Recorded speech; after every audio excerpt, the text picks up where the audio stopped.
Custo de vida, emprego e desemprego, cesta básica, tarifas públicas, salário mínimo. Agora, na Brasil Atual, a análise do DIEESE. Nós vamos fazer contato agora com o diretor técnico do DIEESE, Fausto Augusto Júnior. Bom dia, Fausto. Bom dia, Glauco. Bom dia a todos. Fausto, com a pandemia, a modalidade do chamado trabalho remoto, home office, acabou ganhando aí bastante popularidade e tem sido utilizada por muitas empresas e mesmo pelo serviço público. Mas ainda há dúvidas em relação à legislação sobre a sua aplicação. O Ministério Público do Trabalho, inclusive, chegou a fixar diretrizes a respeito numa nota técnica, mas obviamente existe aí o risco de judicialização dependendo do caso. É preciso discutir isso e também fixar normas mais evidentes em relação ao teletrabalho, já que ele deve ser adotado inclusive no pós-pandemia, Fausto? Bem, Glauco, nós estamos agora nesse momento aí de redução da curva. Basicamente, a economia tem voltado. Muito daqueles que entraram aí no processo de isolamento social começaram a sair, apesar ainda da pandemia não estar plenamente controlada. E agora esse certamente é um dos debates que estão colocados agora do chamado pós-pandemia, né? Qual é o tal do novo normal que a gente vai se estabelecer? No auge da pandemia, o que a gente viu foi que um conjunto bastante grande, bastante importante de trabalhadores foram para o home office, foram para o teletrabalho. Nós chegamos a atingir cerca de 8 milhões de trabalhadores nessa condição, o que coloca agora o desafio, primeiro, de compreender melhor quais atividades, que atividades vão permanecer nesse tipo de trabalho e quais as mudanças que isso traz e ocasiona para a sociedade em geral, em especial para os trabalhadores. Algumas empresas, principalmente as vinculadas ao setor de tecnologia, aos setores de escritório, aos setores de advocacia, ou seja, um conjunto ali importante de atividades, tem minimamente trabalhado com a hipótese dessa modalidade aí de teletrabalho, de home office, permanecer. Isso faz com certeza que a sociedade abra essa discussão. Nós temos aí um conjunto de projetos tramitando dentro do Congresso Nacional. Há muita discussão sobre, afinal de contas, o que é o próprio teletrabalho, o que é o home office. Vamos lembrar que teletrabalho tem a ver aí com a mediação tecnológica, tem aí a ver com quando você tem o computador, o celular, sendo o meio aí de trabalho, meio de efetivação do próprio trabalho. Vamos lembrar que o teletrabalho não precisa ser só feito dentro de casa, você pode estar trabalhando com manutenção, estando vinculado ao seu celular, ter o seu trabalho mediado aí pelo telefone.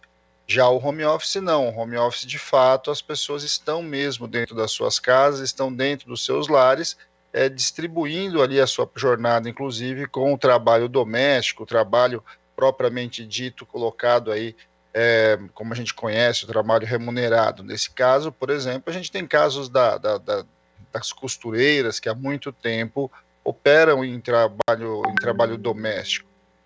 O desafio agora, Glauco, de alguma forma, é a gente colocar a questão do controle da jornada, se vai ter jornada, se não vai ter jornada, como é que você controla uma jornada dentro das residências, como é que você fiscaliza todo esse processo de um lado, e temos que pensar sempre em garantias, né? Você tem que pensar sempre na saúde do trabalhador.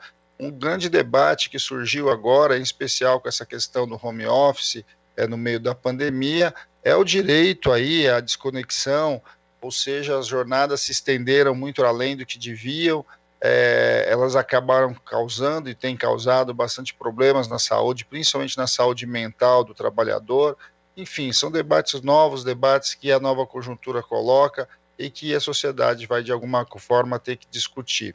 Ao mesmo tempo, a gente sabe, né, de certo modo, que o home office também pegou ali um pedaço muito limitado, né, um conjunto grande de trabalhadores, a grande economia, ela mal teve condições, de fato, de se isolar, né, de garantir o isolamento. E aí uma das coisas que a gente tem visto é que, inclusive, a própria contaminação, ela se ampliou para setores e para regiões em que você tinha uma maior informalidade no trabalho, ou seja, quanto maior a informalidade, maior era a contaminação. Então, acho que esses são dados para a gente, enquanto sociedade, discutir, colocar novos limites e estabelecer novas condições de alguma forma para garantir o trabalho aí, para garantir a condição de trabalho para o trabalhador.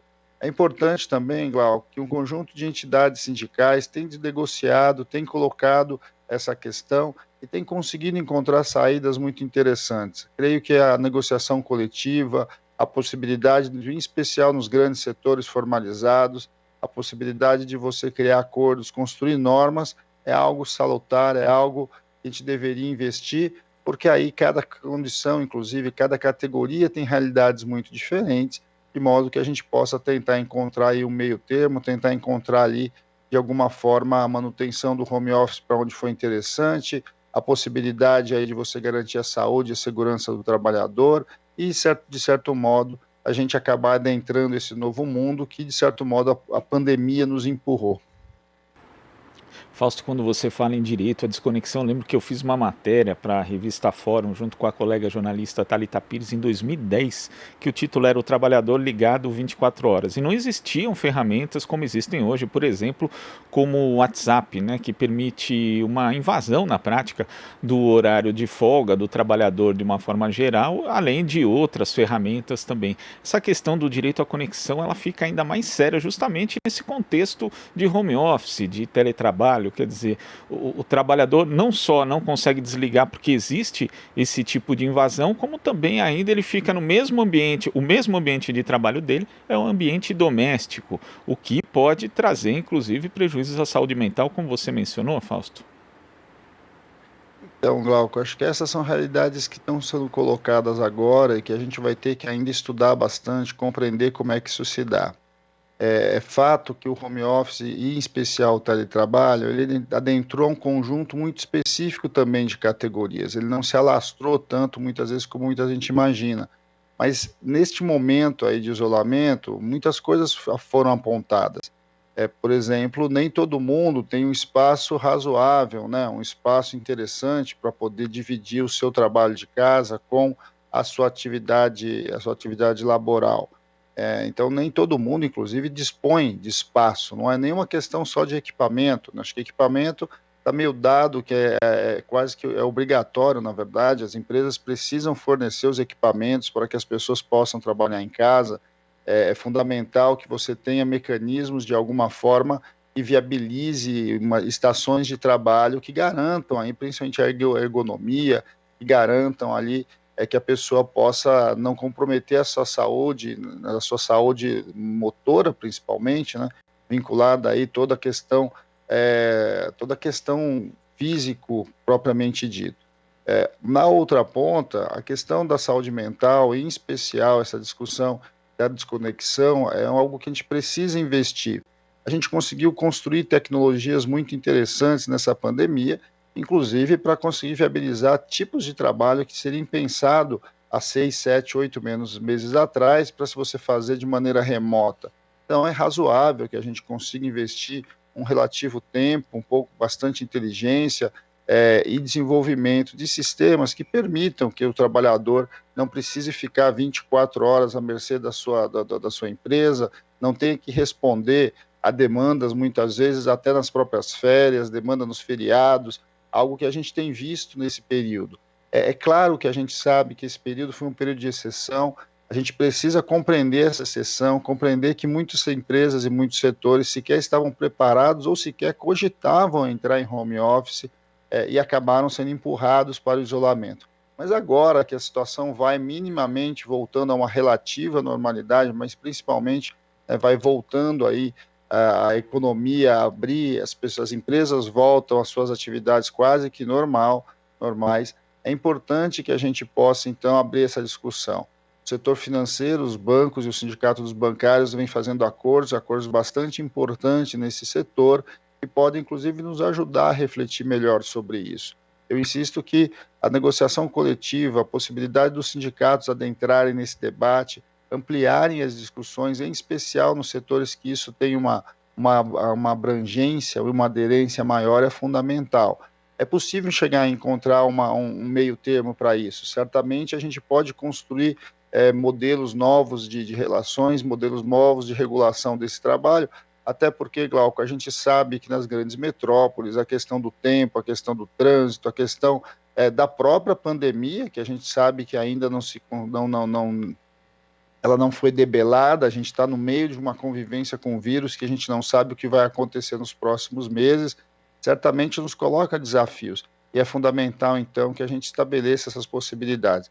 Acho que esse momento é um momento de razoabilidade, é um momento de negociação, é um momento de que a gente possa, de alguma forma, construir novos parâmetros de uma tal de nova normalidade que vai se estabelecendo. Agora, por fim, Glauco, também é importante lembrar que o maior problema que a gente vai assistir em relação à introdução da tecnologia no período da pandemia, de fato, vai ser o desemprego. Porque muitas tecnologias que já estavam maduras e que não foram introduzidas anteriormente acabaram sendo rapidamente aderidas aí na pandemia, e a gente vai perceber que um chamado desemprego tecnológico deve surgir, e aí muitos dos postos de trabalho que a gente já viu ser perdidos ao longo do processo aí pandêmico, ele não retorne. Eu acho que esse talvez seja um dos maiores desafios que nós temos hoje na sociedade, e na sociedade brasileira em especial, que é como minimamente reativar a economia, como minimamente garantir emprego, como minimamente distribuir o emprego que vai estar à disposição para um conjunto cada vez maior de trabalhadores. Vamos lembrar que o que tem acontecido, de certo modo, é um crescimento da taxa de desemprego e algo que a gente não espera que retorne aos patamares anteriores à pandemia no curto prazo. Então, a sociedade está colocada, tem um enorme desafio e a gente precisa investir nisso. A questão de regulação do trabalho,